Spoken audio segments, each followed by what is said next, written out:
The lesson. Oh, yeah. Earlier in the interview, we were talking about how Melbourne and Sydney have always had a rivalry beyond music, just cities in general, because they're the two big cities in Australia. And when I've spoken to DJs, the Melbourne-Sydney thing really transcended into the DJ world. And you mentioned that it also was a part of the hip-hop world. Now, in terms of the DJ world, when you were in the DMCs, was J-Red and Samrai and that whole bucket of people entering at that point, or not so much? Because to my understanding, although it was Melbourne and Sydney, Samrai and Jay were kind of flying the flags for each city. Yeah. I didn't get too involved in that, thank God, for good reasons. I was an observer of that. Where Samurai and the J-Red thing, let's put it this way. I know them both. Yeah. Now, J-Red's a different type of DJ than Samurai. J-Red to me is someone that knows his hip hop, man. Like, he knows the game, you know. So he's a scholar when it comes to that sort of stuff, and pretty much like me as well. Like, you know, we know our roots and all that. He, similar to me, I guess, battle is just his thing. He has his hands in other pies. He's also a producer. He also DJs for groups. He knows how to cut on wax. So he's on records where Samurai isn't. I'm just giving you the distinction between the two based on what I've observed. Okay, it's my personal opinion. Where Samurai is a different type of DJ. He comes, much like Jerry, comes from the club scene, but he's a club DJ, pretty much, and he's also a battle DJ. That's the one thing that they have in common, but they branch out into other things. You know what I mean? So two different style of DJ. Of course, you're going to have conflict, but also in attitude-wise, Samurai, I guess, because he's a wog, is a little bit more like he's cheeky. He's very cheeky, and I like that cheekiness. I actually get it because I know where it comes from, and he's wants to be number one, you know, and he wants to do it and flex and be number one. Jared, you know, he takes a different type of approach. I have not seen him be that way, but maybe I'm wrong. You know what I mean? I'm just saying what I've observed is two different attitudes, two different style of people, two different styles of hip hop and what they do. Of course, they're going to clash, you know. And I'm just sitting there going, "You're both wrong." No, no. It was weird for me. I mean, I'm also, you know, had my own little tiff as well with Nino Brown a couple of years ago. That was interesting on Facebook, where I called him out on something as well, and that went gangbusters. Can you mention what it was that you called him out on? Yeah, he said it's probably not him. It was probably his publicist, to be honest. So maybe credit to him for that. Maybe I don't know, but he mentioned that he kept on representing himself as Australia's #1 DJ. And once you do that, then you're a target for people like me, a target for people like Samurai, a target for people like J-Red, man. You're a target for people like us, because we'll sit there and go, well, #1 in what? Hip hop DJ? Or are you just saying in general? Are you basing it on sales? Are you basing it on tricks?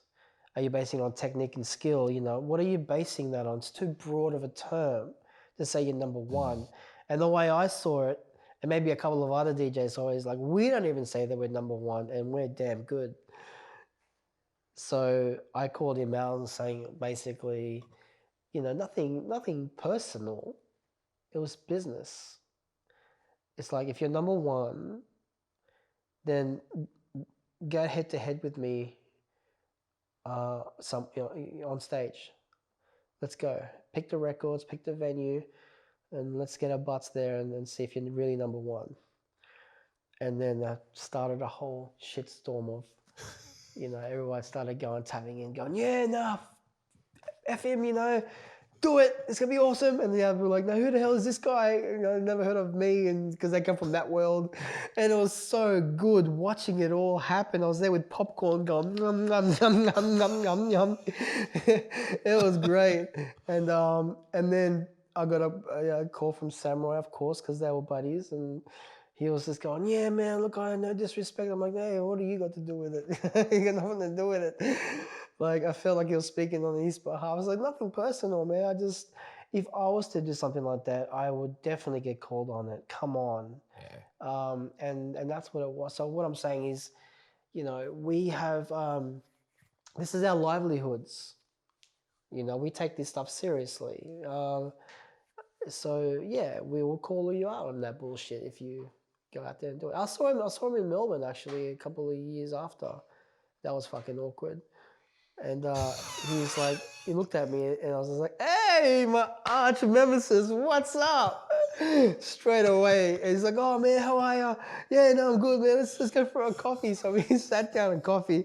And I shit you not. Have you seen the movie Heat? Like Robert De Niro and Al Pacino? Yes. It was like that. We're just staring at each other. It's fucking great. And I don't regret it. But that's the thing, like, it's nothing personal. We can still sit down and have a coffee together, but it's expected. You've got to call people out on that. So what J-Red is doing, what Samrai and that whole thing, does it surprise you? No. Is it necessary? Yes. It's people that are passionate about two different things, the same thing, but they have different opinions about what is good and what is bad, and you're gonna get, what's sad is when it starts becoming, you've got to back me up because you're my mate, or this or that, the other, and it happens with judging. Like a couple of years ago, my boy KC was says, come and judge. I was like, ugh. Sure, okay. You get me out of the house and I'll have some free alcohol. That's fine. And I've seen how people judge, and there's a lot of bias in what they pick number one. And the one night that I was judging, we went out. Even I think Mark N was there as well. A few other people, and Mark N's like my boy. We went head to head together. He was like DJ Noise versus your Mixmaster Mike kind of style DJ. It was that kind of rivalry, but it was good. It was healthy, right? And we would be at the back, and they'd be like, "No, okay, so guys, so this guy won, yep." And I'm like, "Nah, he didn't win. There's no way he won that. There's absolutely, he would have come third, really." And we're like, okay. So they're going through their minds and go, okay, well, let's tally up the scores. Maybe we can convince you that way. I'm like, no, fuck your scorecards. I don't need a fucking scorecard. You know who's number one. He clearly won. And why should we have to break it down? So there's this whole, I've seen a lot of that where it's like, he won because, that's my boy performing. So, it's just, it's bloody awful because, you think about it, these guys have spent, 4 to 6 months practicing on something. You don't want someone to represent our country.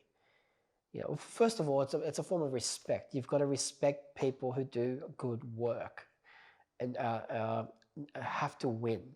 And by the way, this individual that they wanted to mark as number one has already won twice.